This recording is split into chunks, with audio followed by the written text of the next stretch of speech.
biggest thing is I got to make sure he's staying healthy because he plays so physical. Sometimes I got to rotate him because he's okay. I need a breather for a second. Good stuff. Thank you. No problem. Now for the downer question. You guys, I think about 3 weeks ago, you were 130th in 3 and outs forced. Now you're up to 128. Why has it been hard for you guys to get off the field, to get those 3 and outs and get off? I mean, you did better last week. You just told me some stats that I never paid attention to. I know. Nobody ever pays attention the biggest to. thing is that's just what we do. We're going to continue to work on stuff. We're obviously not a finished product. I believe our guys do lock in on those situations. It just comes down to us being more consistent at our responsibilities to execute the defense. And we're working on it.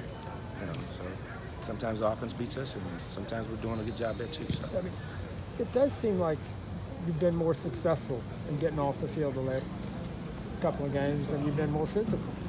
Do you get the sense you guys are being more physical? I haven't paid attention to that. To me, I thought our guys were physical, personally.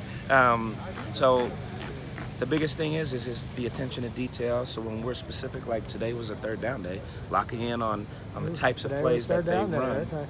Okay, we've got it. We got an idea what they're doing, what their tendencies are, the types of plays that they like. So we work on that. What have you seen different from Isaiah these last few games, where he just seems like he's really on target with everything he's doing, reading the offense, getting to the spot, intercepting? When did the light come on? It just throughout the course of the season. I can't pinpoint a particular, but I can tell you that he's very sharp. He's locked in. He understands the defense in and out. And once you're able to do that, you can play faster. The second part of it is that I think he just does a good job of studying. He's doing a good job of what I call reading a QB set and transfer to get a tendency on how he's going to throw the ball, the timing of it, breaking right before the throw so that he can gain those yards when the ball's in the air. So there are things that he's locked in on studying-wise, but I think it's also, just because he's preparing and the experience is starting to catch up. Yeah, it's just something I noticed that it seemed like he was a step slow, but he's seeing it. He's seeing it. And then a lot of these quarterbacks are, again, reading their set and transfer. You get to pick it up a little bit. At the nickelback spot, Greg has been injured, been sick, and different things there. Having Chase, how much does it help with his versatility to be able to throw him in there? Oh, it's good. Like I've said prior, that's my Swiss Army knife. He's the guy who's going to be the backup safety, the backup nickel.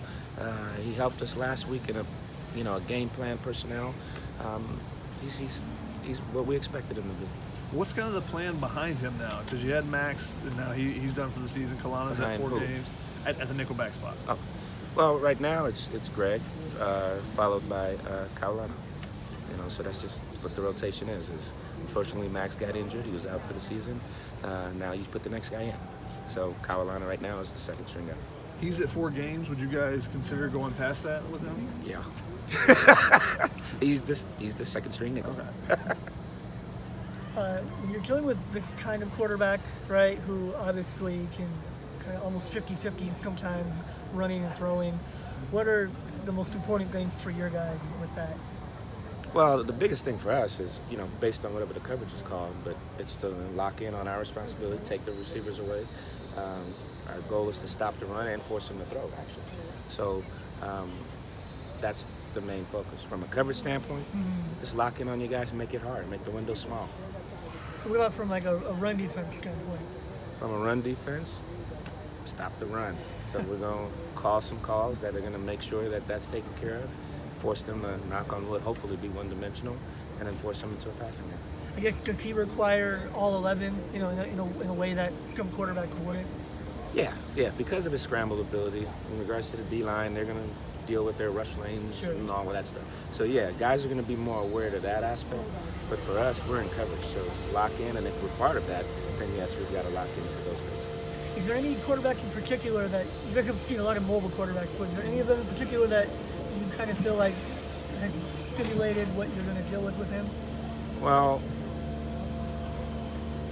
we were anticipating Arizona State's quarterback until the game started and he wasn't able to perform. Yeah. I mean, you can go all the way back to BYU in regards to how he was running around a little bit, but again, the biggest thing is more on us, knowing what our responsibilities are, and